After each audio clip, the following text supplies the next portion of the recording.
Hi guys, நம்ம புதுசாக YouTube channel open பண்ணியிருக்கோம். இதுதான் நம்ம ஃபஸ்ட்டு வீடியோ. இதுக்கு முன்னாடி கசகசன்னு நிறைய வீடியோ போட்டிருந்தோம் தேவையில்லாமல். இனிமேட்டுக்கு கரெக்டாக பைக் விலாக் வீடியோவே போடலான்னு அப்படியே முடிவு பண்ணியிருக்கோம் கைஸ். பாருங்கள் எங்கள் ஏரியா எப்படி இருக்குன்னு. யார் நப்பாங்க, யாருன்னா பார்த்துட்டு போகிறாங்க அப்படியே என்னமோ பண்ணுறானுங்க பசங்க அப்படின்னு தான் நினைக்குவாங்க. எப்படி அவன் தானே.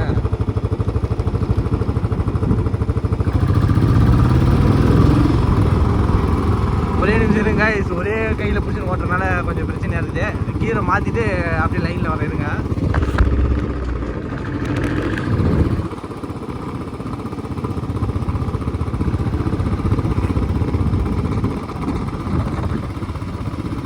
இனிமேல் தான் கைஸ் வியூஸு போகிறத பொறுத்து தான் நான் கோப்ரோ கேமரா வாங்கி விலாக் பண்ணலான்னு இருக்கேன். கொஞ்சம் சப்போர்ட் பண்ணுங்கள் எனக்கு. ஏதோ ஒன்று பார்த்து லைக்கு ஷேரு அது இது ஏதாவது ஒன்று பண்ணி விடுங்க கைஸ். அதை வச்சு தான் நான் கோப்ரோ கேமரா வாங்கி இது பண்ணணும். அதனால் கொஞ்சம் பார்த்து ரெடி பண்ணுங்க கைஸ். சரிங்க கைஸ், அடுத்த விலாகில் பார்க்கலாம். Bye bye.